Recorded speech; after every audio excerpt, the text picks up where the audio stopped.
तो दोस्तों स्वागत है आपका एक और मजेदार एपिसोड में। आज हमारे साथ तीसरी बार मौजूद हैं एस्ट्रो हेमंत जी। आप इन्हें पहले भी हमारे शो पर देख चुके हो। ये एक लाल किताब एक्सपर्ट हैं, एक एस्ट्रोलॉजर हैं और क्योंकि आपको इनके पॉडकास्ट बहुत ज़्यादा पसंद आते हैं, इनकी कई बातें आपको बहुत रिलेटेबल रखती हैं और इनके दी रेमेडीज़ भी आपके लिए बहुत ज़्यादा काम कर जाती हैं, इसलिए हम इन्हें बुलाते रहते हैं बार बार।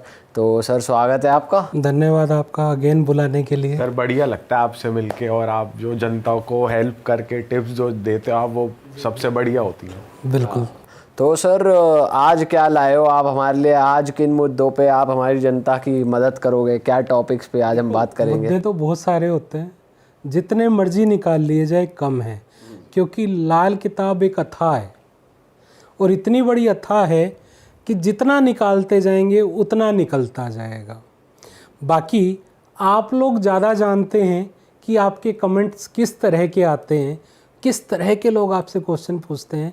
मेरी तरफ से तो मैं पूरा ओपन हूँ, आप जो मर्जी पूछ। सर एक चीज़ जो हमें बहुत ही हार्ड टू बिलीव लगती है, मानना मुश्किल हो जाता है कि भाई किसी गरीब से गरीब को एस्ट्रोलॉजी जो है वो अमीर बना देगी, लाल किताब जो है अमीर बना देगी।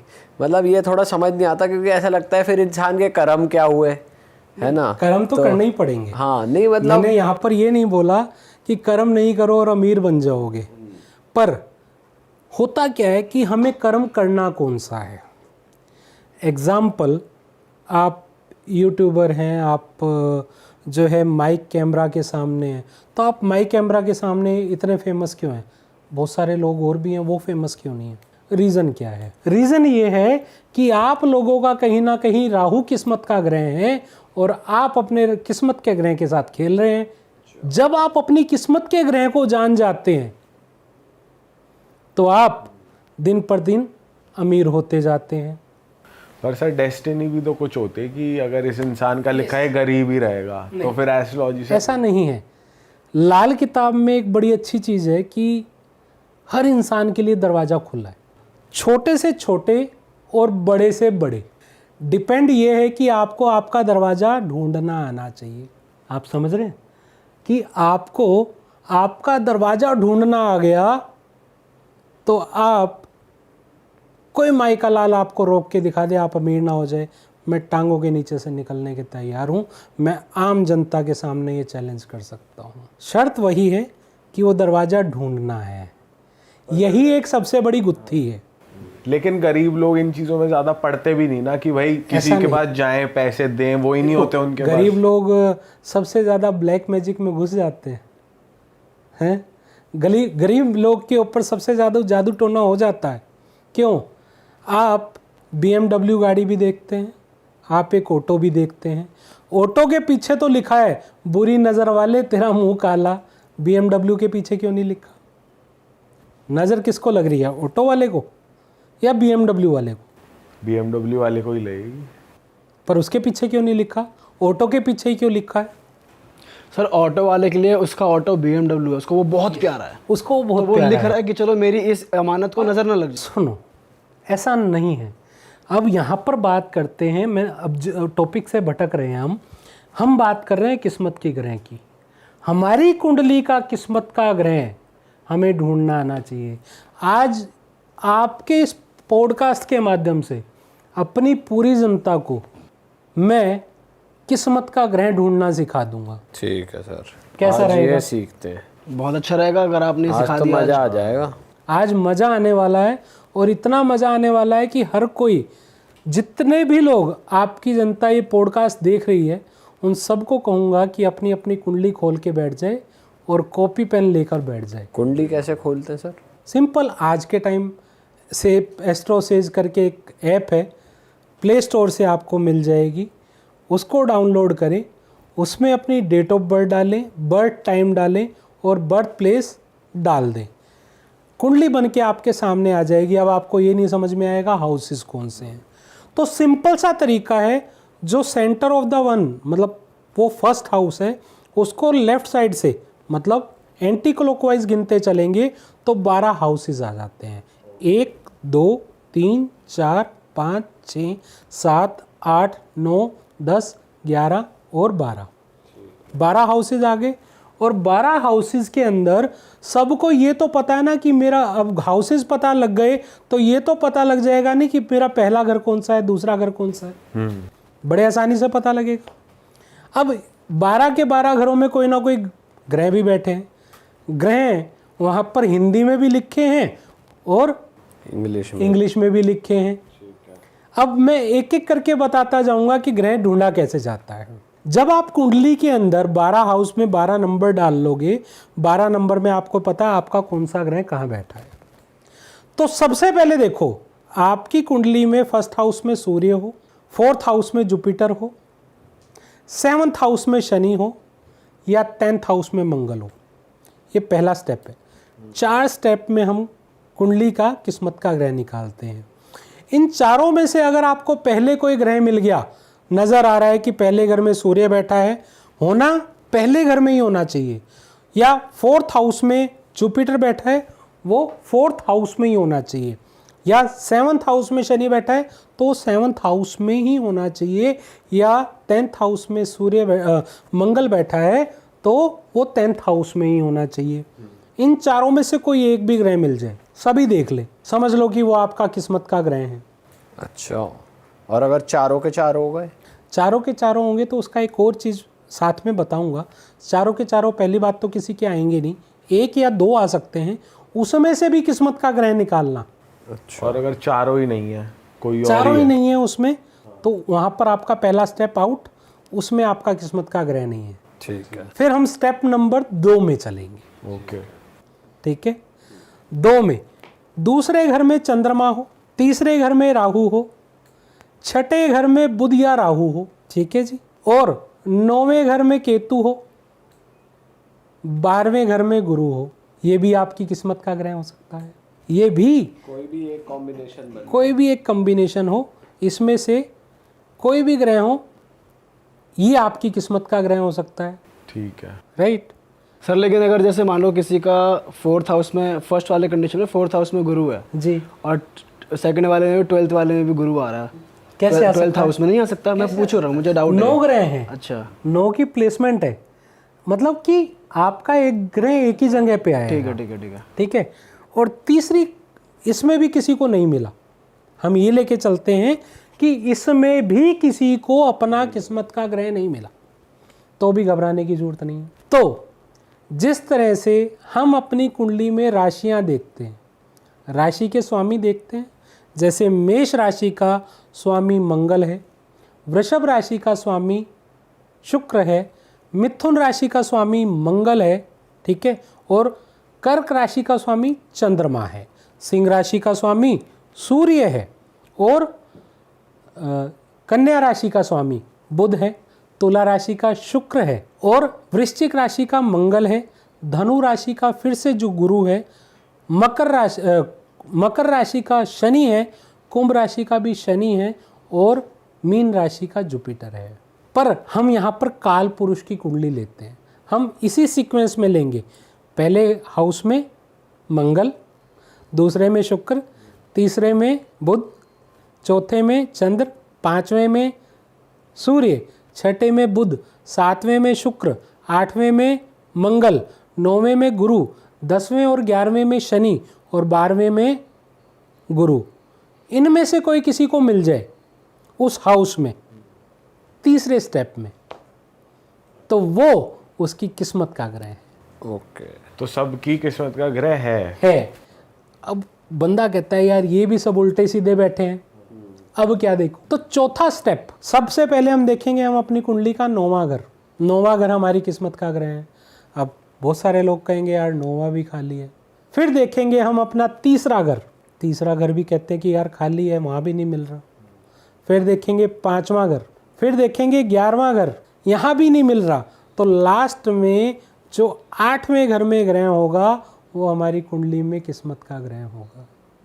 अच्छा, और अब भी कोई ये नहीं कह सकता, मतलब 4 के 4 स्टेप में किसी ना किसी को अपनी कुंडली में किस्मत का ग्रह मिल जाएगा। इनमें भी नहीं मिला किसी को? मिलेगा ही मिलेगा। अब तो सब अब तो बता पूरा दिया। सब बता दिया, मतलब कि उसने वहाँ पर किस्मत का ग्रह मिल जाएगा। अब आप कहोगे यार किस्मत के ग्रह मेरे को तो 2 मिल गए, मेरे कोई कहेगा मेरे को 3 मिल गए। ठीक है, तो यहाँ पर क्या है, जैसे वैदिक के अंदर एक होरा होता है, वो होरा डेली चेंज होता है, पर लाल किताब में फिक्स्ड है। जैसे सुबह 4 बजे से 6 बजे तक का होरा जुपिटर का हो रहा है, फिर सूर्य का हो रहा है, फिर मंगल का हो रहा है, फिर चंद्रमा का हो रहा है, ऐसे ऐसे नीचे नीचे डाउन आते सभी का हो रहा है। जो ग्रह लिस्ट में सबसे पहले मिल जाए वही आपकी किस्मत का ग्रह होगा। अगर किसी को 2 मिलते हैं, किसी को 3 मिलते हैं तो हो रहा। इसके ऊपर मैंने अपने YouTube चैनल के ऊपर किस्मत के ग्रह के ऊपर एक पूरी वीडियो बनाई हुई है। जो इंसान इसको देख लेगा वो अपनी किस्मत का ग्रह निकाल लेगा। किसी एस्ट्रोलॉजर से मिलने की जरूरत नहीं है, सिर्फ अपनी कुंडली देखे और उस कुंडली के अंदर अपने किस्मत के ग्रह को ढूंढे और उस किस्मत के ग्रह को संजो के रखे। कैसे सर, क्या करना कैसे संजो के रखे? अब जैसे एग्जाम्पल के तौर पर किसी की कुंडली में जुपिटर किस्मत का ग्रह है, तो ऐसे इंसान को अपने पिता को वैल्यू देनी चाहिए। ऐसे इंसान को रोजाना कोई ना कोई पुस्तक पढ़नी चाहिए, हो सके तो धार्मिक पुस्तक पढ़े। किसी का राहु किस्मत का ग्रह है तो ऐसा इंसान प्लानिंग से काम करे, अपने माँ के चरणों की सेवा करे। किसी का चंद्रमा किस्मत का ग्रह है तो वो अपनी माँ की सेवा करे, वो किसी के साथ गलत ना बोले और मन को चंचल ना होने दे। क्योंकि चंद्रमा चंचल है, इमोशंस भी इंसान के अंदर पैदा करता है, तो वो इमोशंस को कंट्रोल में रखे। ठीक है। किसी का बुध तो वो अपनी बहन, बुआ, मासी, साली और बेटी के साथ बना कर रखे, उनके साथ रिलेशन अच्छे रखे, उनसे रिलेशन ख़राब ना करे। और बुध का काम क्या है? वाणी का काम। जिसका बुध अच्छा होगा ना उसकी वाणी बड़ी स्मूथ होएगी, और जिसका बुध खराब होएगा उसकी वाणी के अंदर तुतलाहट होएगी। जो तुतलाहट आती है वो भी बुध खराब का रीज़न है। अच्छा, ठीक है।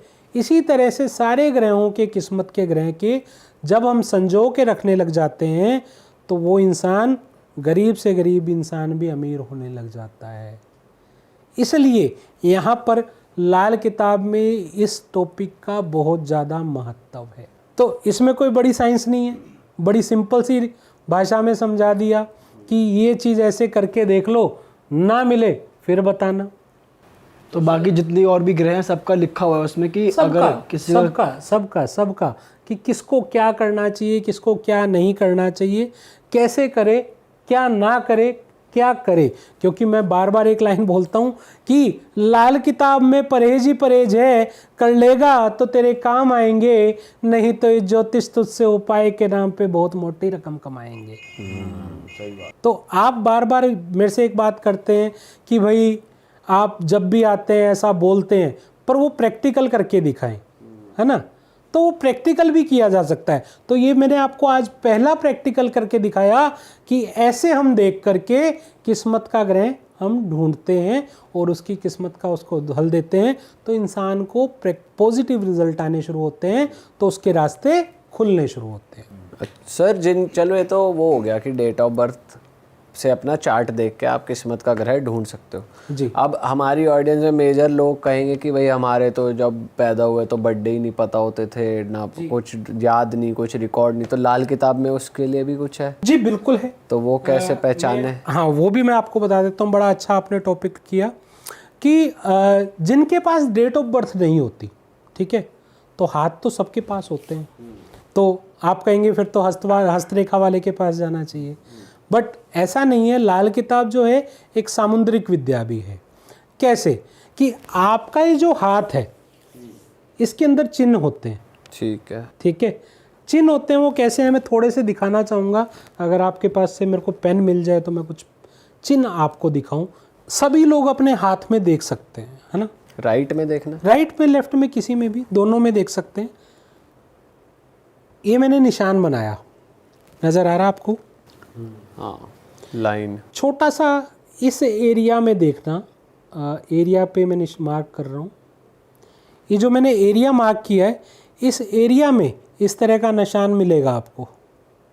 अच्छा, इस एरिया में इस तरह का निशान, क्रिस क्रॉस निशान। हाँ जी, ये जो निशान है ये राहु का निशान है। अच्छा, ये राहु का देखना निशान है है। क्या, या इसमें देख लो, राइट है ये। ये देखो यहाँ पे ध्यान से, दिखा? ये राहु का निशान है।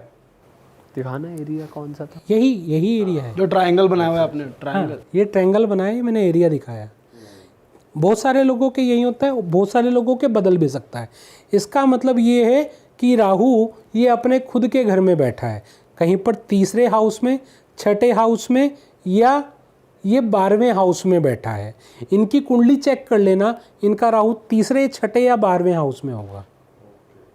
तीसरे और छठे का राहु जो इंसान का होता है बहुत प्रबल या राहु होता है, और मैंने इसी वजह से कहा कि राहु इनकी किस्मत का ग्रह मुझे नज़र आता है, क्योंकि आप सोशल मीडिया में अपर गए हो तो राहु आपका प्रबल है, इसलिए आप यहाँ हो। आप अपनी कुंडली में चेक करके देख लेना, ठीक है। इसी तरह से ये ट्रायंगल, इस तरह का ट्रायंगल का निशान हाथ में हो तो ये मंगल का निशान है, और ये मंगल का एरिया होता है, ठीक है। ये ट्रायंगल का निशान या इस तरह का वी का निशान, ये भी मंगल का होता है, ठीक है। इसी तरह से इस तरह का निशान ढूंढने पड़ते हैं, बड़ा बारीक काम है। आपने जो बोला कि भाई आप ये बताओ कि भाई जिसकी कुंडली नहीं होगी तो उसकी कुंडली कैसे बनाओगे, मैं उस इंसान की एग्जैक्ट कुंडली बना दूंगा। और एग्जाम्पल के तौर पे उस क्लाइंट की अगर उसके पास डेट ऑफ बर्थ होगी और मैं उसके हाथ से उसकी कुंडली बना के दे दूंगा, मैच हो जाएगी, तब तो मानोगे। बिल्कुल मानेंगे सर। ठीक है सर, मतलब इसमें ऐसा कॉम्बिनेशन बनेगा ही नहीं, कोई एक ग्रह मल्टीपल हाउस में आ रहा होगा उस। बनेगा, वो भी एक ही जगह पे दोनों निशान दिखेंगे। अच्छा, वो बहुत, इसके लिए क्या है, तेल हाथ में लगा करके उसकी प्रॉपर फोटो देख करके और आतिशी शीशे से उसको देखना पड़ता है। टाइम लगता है, मेहनत का काम है, पर काम करता है। मतलब ऐसा नहीं है लाल किताब में उसका रास्ता नहीं है। तो ये आपको बता देगा आपका ग्रह कौन सा ग्रह किस हाउस में बैठ करके आपको किस तरह का रिजल्ट दिखा रहा है। जैसे ये मैंने आपको बताया, ये केतु का निशान है। इसी तरह सारे ग्रहों के निशान होते हैं और वो आपके हाथ में दिखेंगे। हस्तरेखा वाले कैसे देखेंगे, आपकी ये 2 लाइन जा रही है तो आपके 2 मैरिज के रोग हैं, ये आपकी हार्ट रेखा है, हृदय रेखा है, ये आपकी लक लाइन है। हम वो नहीं देखते, हम सिर्फ 9 तरह के चिन्ह देखेंगे और चिन्ह से उसकी कुंडली बना देंगे, ठीक है। तो ये फ़र्क है हस्तरेखा में और लाल किताब कुंडली बनाने में। हस्तरेखा में लाल किताब कैसे काम करता है। सर अगर कोई आपके पास आता है और फिर वो ये कहता है कि मुझे अपनी डेट ऑफ बर्थ नहीं पता और आप मेरे हाथ को देखकर चिन्ह के अकॉर्डिंगली बना दो, बिल्कुल बना फिर दो। वो अपनी एग्जैक्ट भी आपको बता देता है आगे से कि हाँ, तो मैच आएगा। यही तो खासियत है। आपको ये पढ़ना ही तो आना चाहिए। जब आपको ये पढ़ना आता है तो अलग हो ही नहीं सकता ना, क्योंकि कुंडली जो बनी होगी जिस टाइम डेट पे और हाथ पे चिन्ह वही होंगे तो सेम हो गया। 1-2 डेट आगे पीछे भी नहीं होगी, एग्जैक्ट नहीं, एग्जैक्ट आएगा। और अगर कोई आपके पास आता है क्लाइंट, जैसे आपके बारे में हमने ये भी देखो, सुना उसमें है। डेट नहीं निकलती है। अच्छा, उसमें डेट नहीं निकलती है, उसमें कुंडली बन जाती है। वो डेट ऑफ बर्थ अगर दे देता है चेक करने के लिए मुझे, तो वो सेम बन के सेम कुंडली आएगी। कोई अगर क्लाइंट जैसे आपके पास वैसे आता है तो आपके बारे में हमने ये सुना है कि आप उसके बताने से पहले ही वो समस्या बाद में बताता है, आप पहले ही बता देते हो जी। तो ये कैसे आप बता देते हो? बहुत सारी चीज़ें होती है वैसे तो दीपक जी। इसमें वैसे तो ये कहते हैं ना, एक एस्ट्रोलॉजी का राज होता है, पर आज मैं फिर भी एक चीज़ बताना चाहूँगा कि लाल किताब में एक चीज़ है जिसे बोलते हैं 36 साला चक्र। वो भी आप उंगलियों पे कैलकुलेट कर सकते हो। अच्छा सर, ये करने में मज़ा आएगा। बड़ा मज़ा आएगा, थोड़ा समय लगेगा, आप लोग करना। करते हैं। ठीक है, सभी लोग मेरे साथ प्रैक्टिस करोगे, अच्छा लगेगा, है ना। ठीक है। कुंडली का हम इसको ले लेते हैं। ये हमारे हाथ में कितने पोर हैं? 12।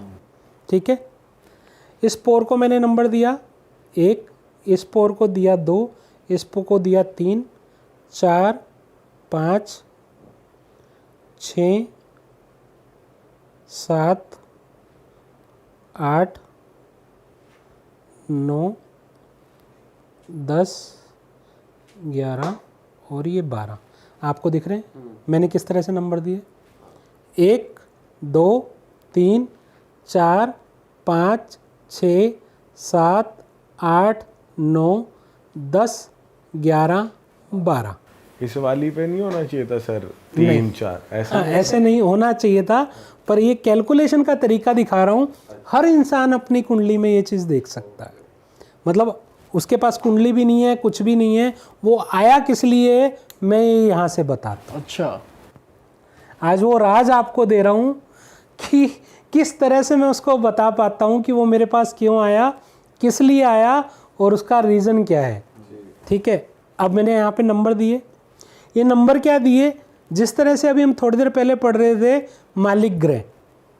ठीक है, पहले घर का मालिक है मंगल, दूसरे का दूसरे का शुक्र, तीसरे का बुध, चौथे का चंद्रमा, पांचवें का सूर्य। दीपक जी को याद भी हो गया, साथ साथ बोल रहे रहा था, मतलब हाँ मैं रिकॉल कर रहा था एकदम से। ठीक है, छठे का बुध, सातवें का शुक्र, आठवें का मंगल, नौवें का गुरु, 10वें का शनि, 11वें का शनि और 12वें का गुरु। ठीक है, अब कुदरत ने हर ग्रह को 3 साल दिए हैं, जो उसके धोखे के ग्रह होते हैं। धोखे के ग्रह, मतलब उस उम्र में उस ग्रह की वजह से उसको धोखा मिलेगा ही मिलेगा। अच्छा, फिक्स है। ठीक है, पहले 3 साल कोई भी बच्चा जन्मेगा, मंगल की प्रॉब्लम। मंगल क्या है हमारा, लीवर और पेट। 1 से 3 साल का बच्चा यही प्रॉब्लम लेके आ सकता है। अच्छा, ये फिक्स है। 4 5 6 स्किन की प्रॉब्लम लेके आएगा। 7 8 9 पढ़ाई नहीं कर रहा जी, पढ़ने में मन नहीं लग रहा, इसकी बुद्धि नहीं काम कर रही, क्योंकि तीसरा बुध है। ठीक है, चौथा चंद्रमा, तब भी पढ़ाई चल रही होगी। चंद्रमा भी पढ़ाई का कारक है, चंचलता का भी कारण है। ये क्या उम्र हो गई, चौथा हम यहीं से लेंगे, चौथा अब यहाँ नहीं जाएंगे, चौथा 10 को ही गिनेंगे अब। अच्छा, ठीक है, शनि की प्रॉब्लम, इसको इस चीज़ से डर लग रहा है, इस चीज़ का फोबिया हो गया, नज़र तो नहीं लगी, ये तो नहीं हो गया। वो कौन सी उम्र है, 9 10 11 12 13 14 15 16 17 में जुपिटर, पिता को चिंता होने लग जाती है अपने बच्चों की, बिगड़ तो नहीं रहा, पढ़ाई सही से कर रहा है कि नहीं कर रहा। अब पिता से अनबन होनी शुरू हो गई। ठीक है, फिर चंद्रमा, अब पिता परेशान है तो इस उम्र में आके देखना जी गर्लफ्रेंड के पास चला गया, देखना जी ये हो गया, मम्मी परेशान। ठीक है, उसके बाद फिर शुक्र, गर्लफ्रेंड, कौन सी उम्र हो गई, 1 2 3 4 5 6 7 8 9 10 11 12 13 14 15 16 17 18 19 20 21 22 23 24, कौन सी उम्र है, गर्लफ्रेंड बनाने की। वही आ गया नंबर। ठीक है, उसके बाद शादी की, काम की सर काम की तो वैसे पहले ही आ जानी चाहिए थी, 20 के बाद। मैं वही कह रहा हूँ, आ जाती है, पर जो एक्चुअलिटी में चलता आ रहा है। ओके, वैसे तो बहुत सारे बच्चे जिनका जुपिटर अच्छा होता है 16-17 साल की उम्र में कमाने भी लग जाते हैं। ठीक है, तो इस तरह से सारे ग्रहों का हमने मालिक ग्रह लिया, उस टाइम पे वो उस प्रॉब्लम को लेकर के आएगा। ठीक है, अब आप ये देखो, पहला चक्कर 36 में खत्म हो गया।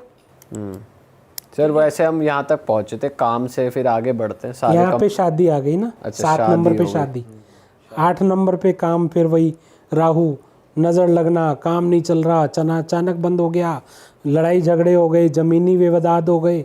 8 नंबर, ठीक है, और 9 नंबर मान सम्मान, हमारी तरक्की, ग्रोथ। ठीक है, फिर शनि, फिर आ गया 36 पूरे हो गए।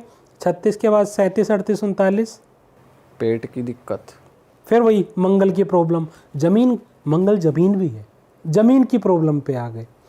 उसके बाद 40 41 42, एक यहाँ पर 7 नंबर था, एक यहाँ पर 2 नंबर है। 2 नंबर और 7 नंबर शुक्र को मिला है, 2 नंबर और 7 नंबर शुक्र को मिला है। आप देखना ज़्यादातर डिवोर्स किस एज में होते हैं, 28 29 30। हिस्ट्री उठा के देख लेना, उस टाइम पे शुक्र धोखे का ग्रह है। उसके बाद दूसरा कब योग बनता है, 40 41 और 42, इस टाइम पर ज़्यादा डिवोर्स हो रहे होते हैं। और तीसरा योग कब होता है, 56 57 58, उस उम्र में भी डिवोर्स हो रहे हैं। इस उम्र में भी डिवोर्स होते हैं। सर वैसे 28 29 में तो शादी ही नहीं हो रही है आजकल। मैक्सिमम हो रही हैं सर, मैक्सिमम डिवोर्स हो रहे हैं। लव रिलेशन इस एज में लव रिलेशन कह सकते हो आप, टूट रहे हैं, ब्रेकअप्स हो रहे हैं। डिवोर्स भी हो रहे हैं। अगर आप प्रॉपर डाटा उठा के देखोगे, उसकी आरटीआई भी लगा के देखोगे, तो इस एज में डिवोर्स के केस भी आपको मिलेंगे। हाँ, तो वो वाले लोग हैं जिनकी थोड़ी पहले शादी हो जाती है। कुछ भी लगा लो, ठीक है ना।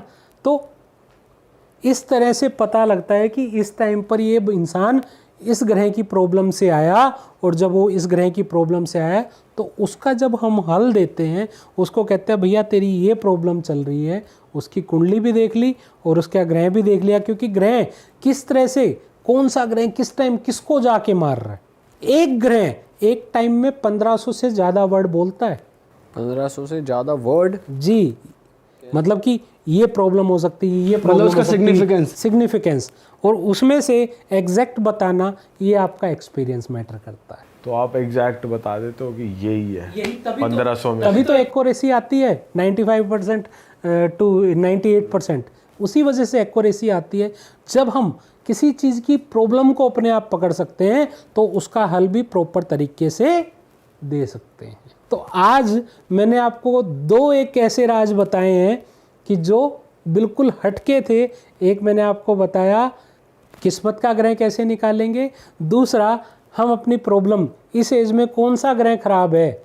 प्रॉब्लम तो हमें पता होती है, पर उसको ये भी पता है मेरी एज चल रही है तो मेरा ये ग्रह खराब है, तो उसका अगर उपाय या रेमेडी करेंगे तो असर काम होगा। असर काम करना शुरू कर। सर जैसे आपने किस्मत का ग्रह बताया, अगर किसी का किस्मत का ग्रह आया चंद्रमा, तो मतलब वो ग्रह उसकी कुंडली में ज़्यादा है, ज़्यादा हावी हो रहा है? नहीं, उसका वो बहुत अच्छा ग्रह है, उसको संजो के रखना है। और अगर फिर वो किसी का चंद्रमा आया, वो अपनी माँ की सेवा करता है या फिर उनके साथ अपनी माँ की सेवा करता है, घर में आए मेहमानों को पानी की जगह दूध पिलाता है, रिस्पेक्ट करता है, अपने इमोशंस को कंट्रोल में रखता है, क्रिएटिविटी, क्योंकि चंद्रमा क्रिएटिविटी भी है, क्रिएटिविटी अच्छे से कर पाता है, उसको करके रखे।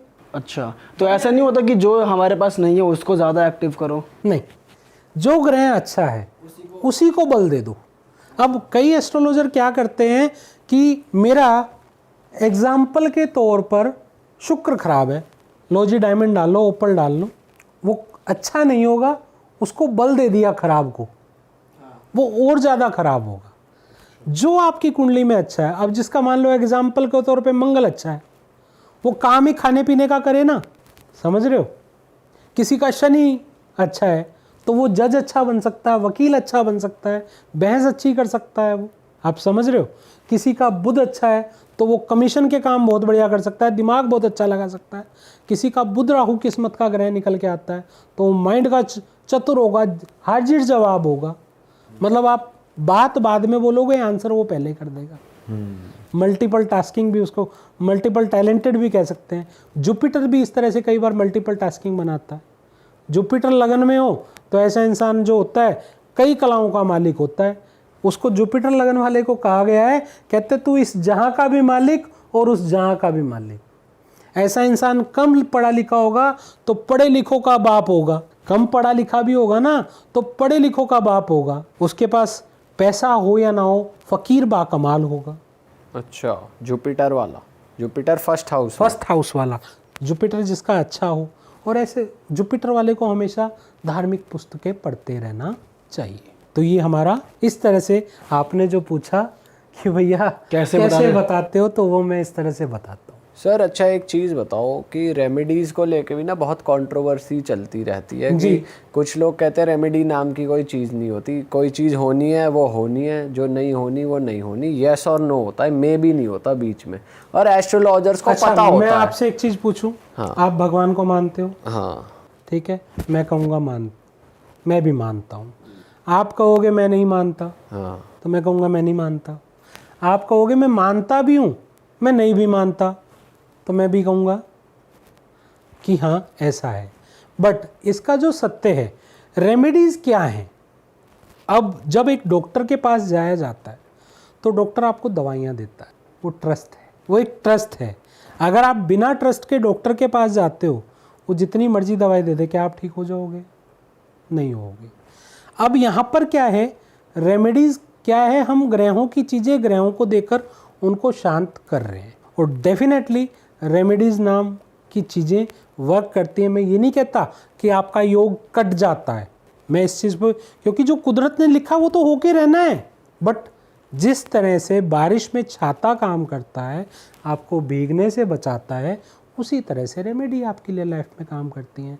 हाँ, इतना काम करती हैं कि जहाँ पर त्रिशूल लगना है वहाँ पर एक सुई लग गई, जहाँ एक त्रिशूल का वार होना है वहाँ एक छोटा सा इंजेक्शन लग गया तो क्या दिक्कत है, कितना दर्द होगा, पता भी नहीं लगेगा, योग कर जाएंगे। मैं नाम ले लूँगा, हमारी एक लाल किताब के एस्ट्रोलॉजर ने किसी सेलिब्रिटी को बताया था आपकी कुंडली में 7 मर्डर के योग हैं। अच्छा। सेलिब्रिटी है, नाम नहीं लूँगा।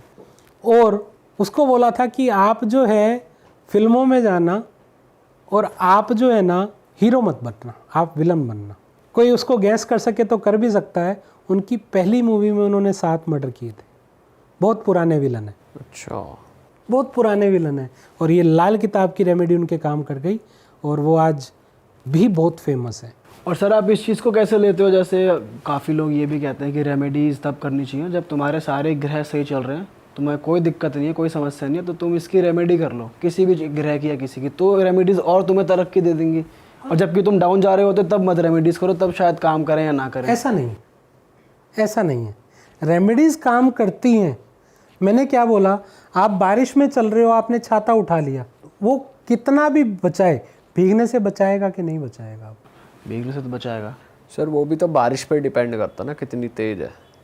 अब छाता टूट जाए, बारिश में गीले हो ही गए, वो फिर ऊपर वाले के हाथ में। वो तो फिर कहते हैं ना 100 मौत तो 99 मौत तो एस्ट्रोलॉजर बचा सकता है, 100वीं मौत तो जो है उसके हाथ में ही है। उस चीज़ को तो मैं डिनाई करता ही नहीं हूँ।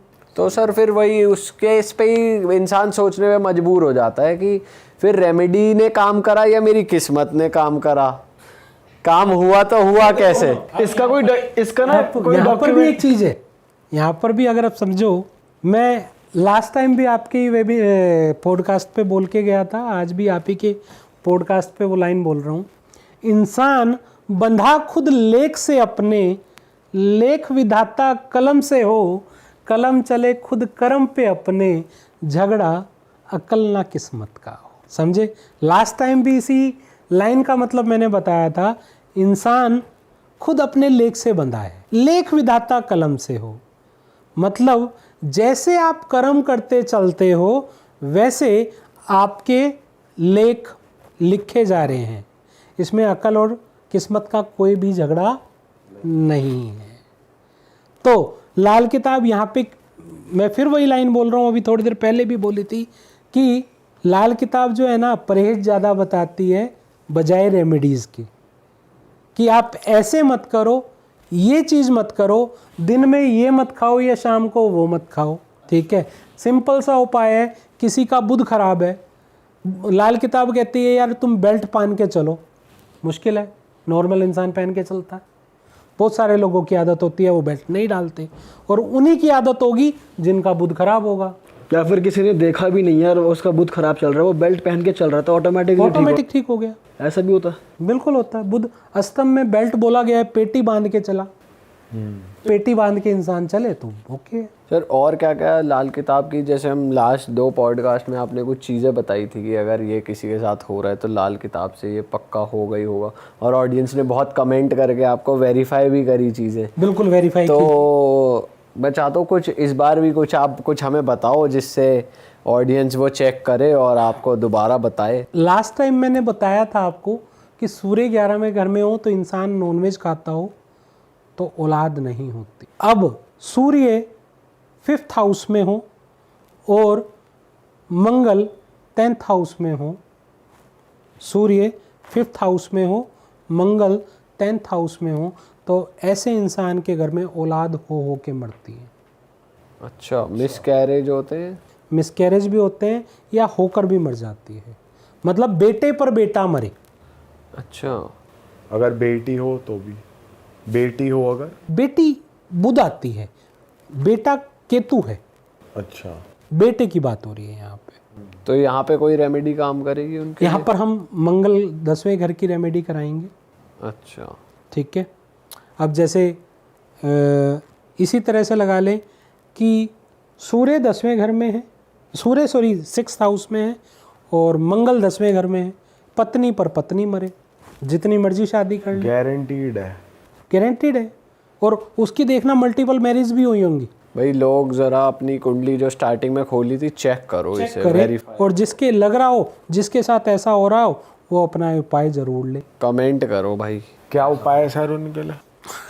वो तो फिर कंसल्टेंसी पे होगा ना। कुंडली के अनुसार सारे उपाय अलग अलग वो हैं। तो फिर सर की फीस भरे और अपना देखो काम में क्या उपाय है सर। सही बात है भाई, फीस जरूरी है। सर ऐसे जैसे आपने ये कॉम्बिनेशन बताया, उसमें आपने बोला कि बेटे पे बेटा घर में वो पैदा हो रहा मरता जा रहा है। हमने ये भी सुना है कोई श्राप होते हैं पिछले जन्म के, पेंडिंग कर्मास होते हैं, इसलिए पुत्र नहीं वो होता है। उसकी कुंडली में योग भी तो तभी बन के आए हैं। अच्छा, अब मैं यहीं पे आप ही की यहीं पॉडकास्ट पे बता देता हूँ कि पितृ ऋण कैसे देखा जाता है। वो भी इंसान खुद देख सकता है उसकी कुंडली में है या नहीं है। बड़ा आसान है, कोई मुश्किल नहीं है। पर कुंडली में 3-4 घरों में लगनी चाहिए वो चीज़। दूसरे घर में, 5वें घर में, 9वें घर में, 11वें घर में और 12वें घर में। बुध, राहु, शुक्र, केतु। बुध, राहु, शुक्र, केतु, इन 4 ग्रहों में से किसी के भी हो, पहले खुद की कुंडली में देखा, और इन्हीं 4 ग्रहों में से, इन्हीं घरों में से कोई ना कोई और किसी के भी हो, पक्का मिलेगा। 4-5 लोगों में पक्का मिलेगा। अगर ये ग्रह बैठे हों तो आपकी कुंडली में पितृदोष है ही है। अच्छा, और पितृदोष का सस्ता और बढ़िया निवारण देके जा रहा हूँ, और इसकी निशानी भी बता देता हूँ। कहते हैं जब घर में पितृदोष होता है तो बालों में जल्दी से, उम्र से पहले सफ़ेदी आना, घर से निकलते ही पीपल का पेड़ नज़र आना, घर के बिल्कुल बगल में मंदिर होना, घर की छत पे पीपल का पेड़ निकल जाना, ये पितृदोष की निशानी है। अच्छा, ठीक है। तो ऐसा इंसान पीपल के पेड़ पर थोड़े से काले तिल डालकर लगातार 43 हफ्ते, नोट डेज, 43 वीक्स लगातार पीपल के पेड़ पर जल देना शुरू करे। संडे को दिन पीपल के पेड़ पर जल नहीं दिया जाता है तो उस दिन पीपल की छांव को वो जल देगा, पीपल के पेड़ पे नहीं देगा। सिंपल सा उपाय है। अब यही काम आप पंडित जी के पास लेके चले जाओ तो पितृदोष की बहुत बड़ी पूजा हो जाएगी। बहुत, लेकिन ये भी लंबा प्रोसेस है। प्रोसेस लंबा है पर खर्चा नहीं हो रहा। सुबह का एक उठा, नहाया धोया, ये काम करते हुए अपने काम पे लग गया।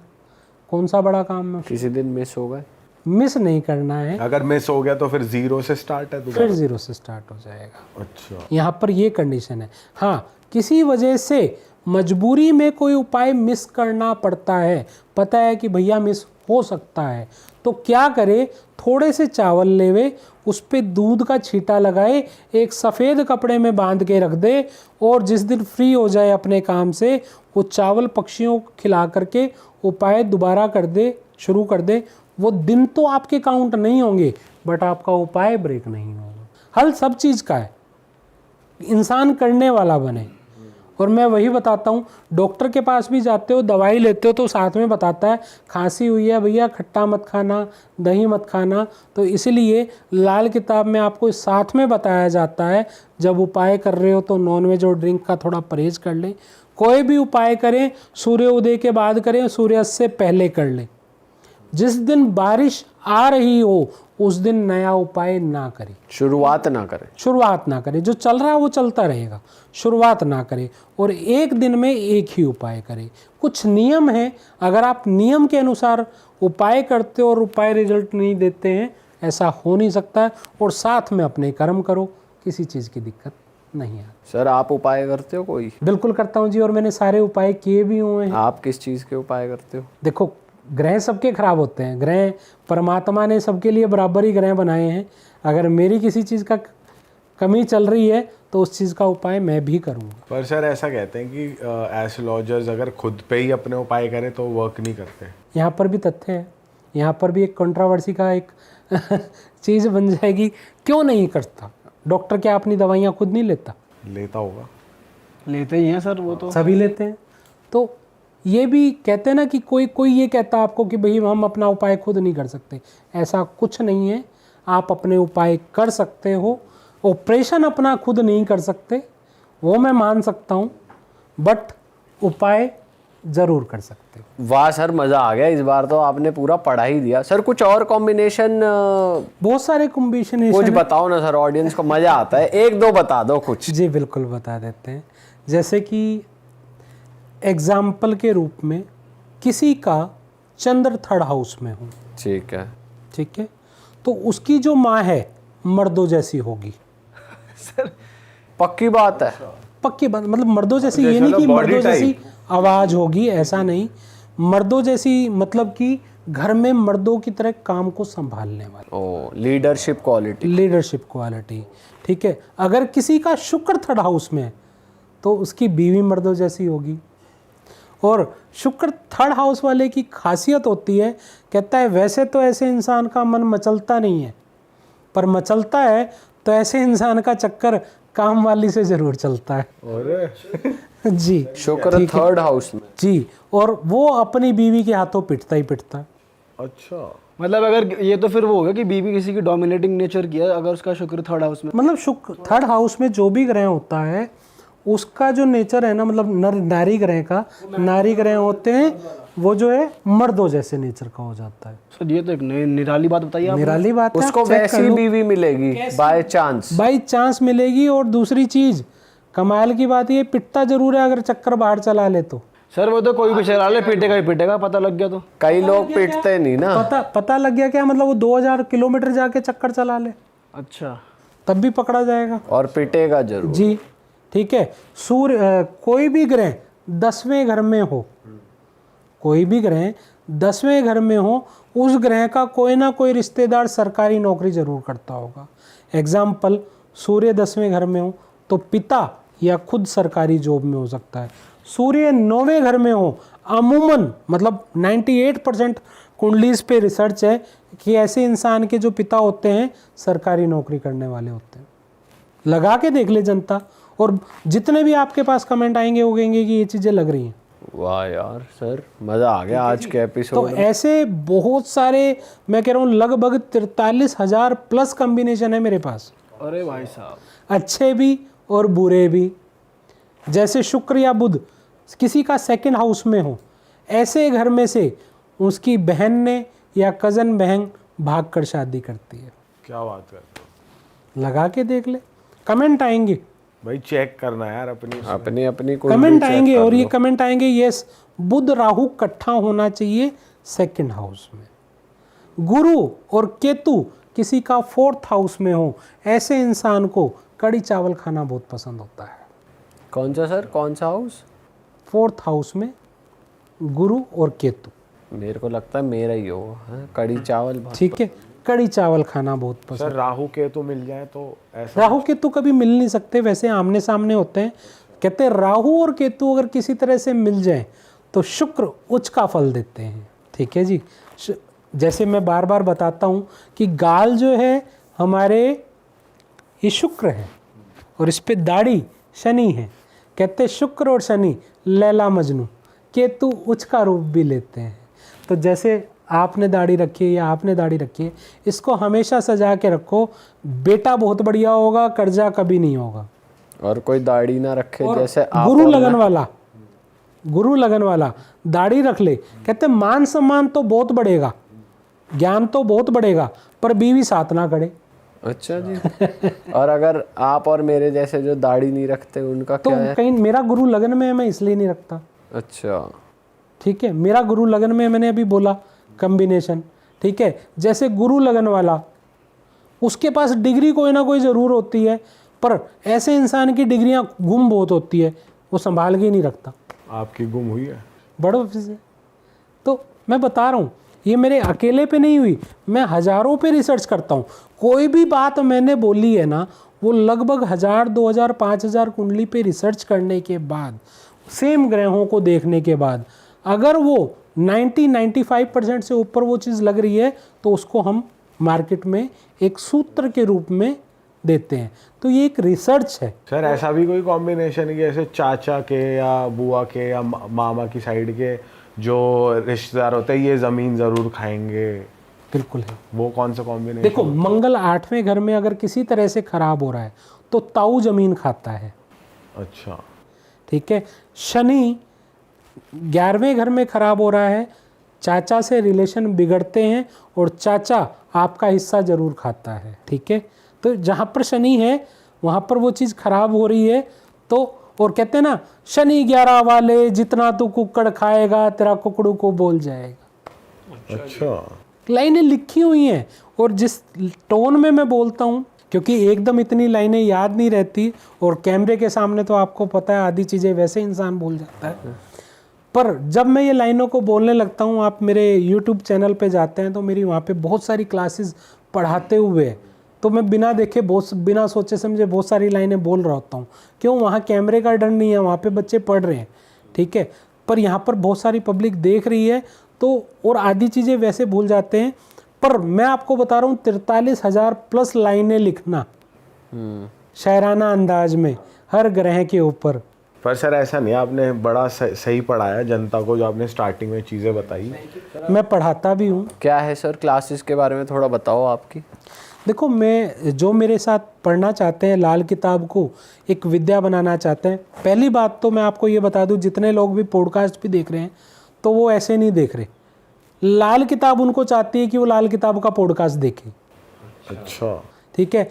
और जो लोग मेरे वेबिनार में भी आते हैं, मैं उनको भी बोलता हूँ कि लाल किताब ऐसी है कि वो अपना पर्सन खुद चुनती है। कोई सीखने आता है तो मेरे पास लाल किताब सीख भी सकता है, और मेरे पास रिकॉर्डेड कोर्सेज और लाइव कोर्सेज दोनों कोर्सेज हैं, तो वो हर कोई सीख सकता है।